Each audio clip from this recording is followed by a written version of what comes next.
America এবং ভারত দীর্ঘদিন যাবৎ বাংলাদেশকে যে ইন্দো প্যাসিফিক স্ট্র্যাটেজির মধ্যে ঢুকাতে চাচ্ছে, তারা ঢুকাতে পারে নাই, বাংলাদেশ যায় নাই। যে কারণে তারা পরিবেশের নাম দিয়ে নানান রকম মানে ফন্ডির মাধ্যমে তারা মেরিন প্রোটেক্টেড এরিয়া ঘোষণা করে দিয়েছে। এখন আমাদের জেলার এখানে যেতে পারে না, ঠিক আছে। সো মানে এই জায়গাটাকে জনশূন্য করার একটা চিন্তা অনেকের আছে, মানে জিও পলিটিক্যালি জনশূন্য করার একটা চিন্তা অনেকের আছে। সো আমরা এটা চাই না যে আমাদের সেন্ট মার্টিন এবং আশপাশের অঞ্চল জনশূন্য হোক, আমাদের জেলারা প্রবেশ করতে পারবে না, মাছ ধরতে পারবে না, ইত্যাদি ইত্যাদি। এটা আমরা কখনো চাই না। আমরা একটা বিষয় সেন্ট মার্টিন নিয়ে কথা বলতেছি, আমরা কথা বলতেছি এখন ইন্টারিম গভর্নমেন্টের কাজের পরিধি কতটুকু, এটা রাজনৈতিক দল আছে অনেক বাংলাদেশে, তারা বলবে। আমাদের সংগঠনটা অরাজনৈতিক, আমরা অরাজনৈতিক জায়গা থেকেই কথা বলছি।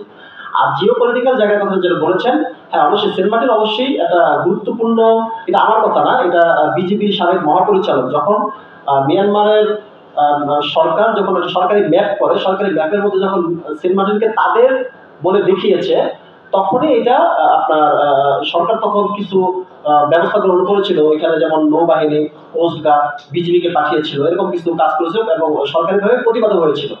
তো তখন এটা বিজেপির চিফ তিনিও বলেছিলেন এটা জিও পলিটিক্যাল অত্যন্ত গুরুত্বপূর্ণ একটা জায়গা সেন্ট মার্টিন। এখন বিষয়টা হলো যে এটা নিয়ে অনেক কিছু আমরা বলতে পারি, কিন্তু সময় তো লিমিটেড, এবং আমাদের ইস্যু হচ্ছে পরিবেশ নিয়ে যেটা হচ্ছে। যেমন ইন্দো প্যাসিফিক স্ট্র্যাটেজির কথা আমরা বলতে পারি। মানে আপনারা দেখবেন যে ইন্দো প্যাসিফিক স্ট্র্যাটেজি মানে হচ্ছে যে ভারত মহাসাগর এবং প্রশান্ত মহাসাগরীয় অঞ্চলে আমেরিকা এবং চীনের মধ্যে একটা দ্বন্দ্ব আছে, এক ধরনের কোল্ড ওয়ার এখানে চলতেছে।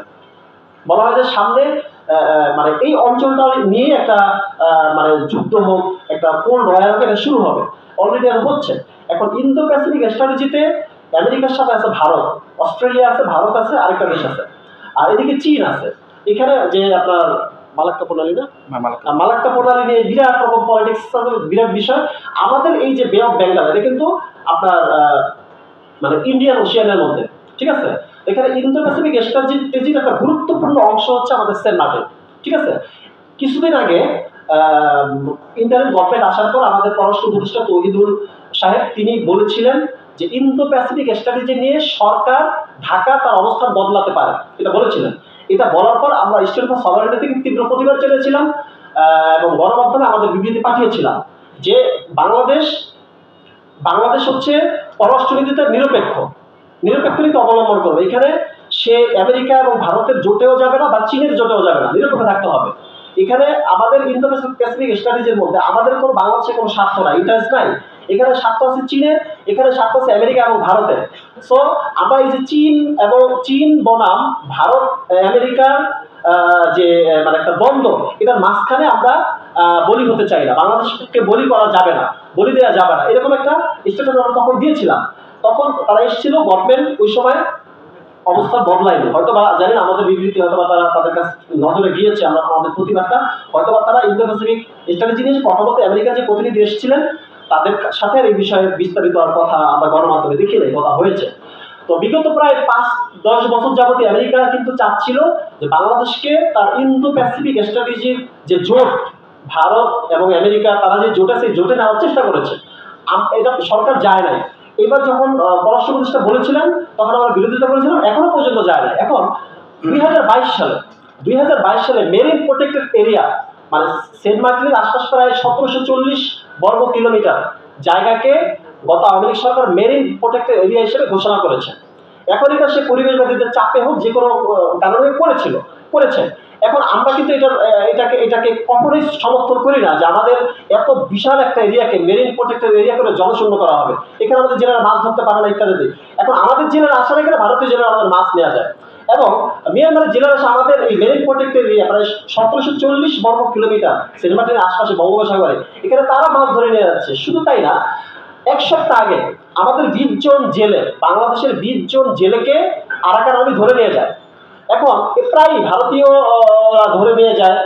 তারপরে আপনার মানে মিয়ানমারের যে বিজিপি আছে ওদের সীমান্তরক্ষী বাহিনী, আরাকান এগুলো ধরে নিয়ে যায় কিছুদিন পর। এটা কেন ধরে নিয়ে যায়? এই দায় কার? এই দায়টা হচ্ছে মেরিন প্রোটেক্টেড এরিয়া যে ঘোষণা করেছে এইটার দায়।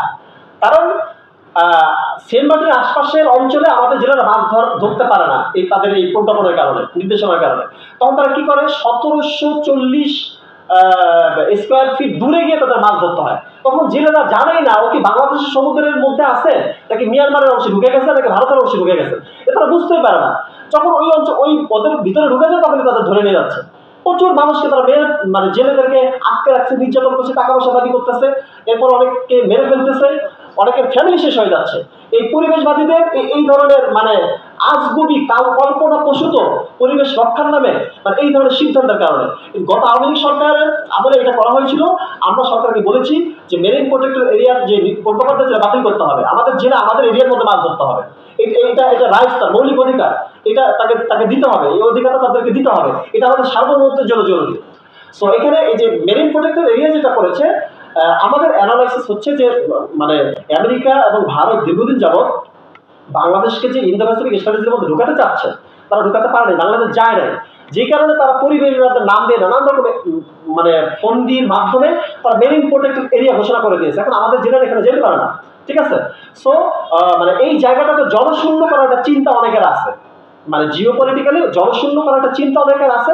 সো আমরা এটা চাই না যে আমাদের সেন্ট মার্টিন এবং আশপাশের অঞ্চল জনশূন্য হোক, আমাদের জেলারা প্রবেশ করতে পারবে না, মাছ ধরতে পারবে না, ইত্যাদি ইত্যাদি, এটা আমরা কখনো চাই না। সো জিও পলিটিক্যাল বিষয়ে আমরা বলতে পারি, কিন্তু পলিটিক্যাল কথা আমরা বলবো না। যে তিনি তার কাজ কি, ইন্টারিম গভর্নমেন্টের কাজ কি, কতদূর মানে তিনি কাজ করতে পারবেন, এটা পলিটিক্যাল পার্টিরা বলবেন।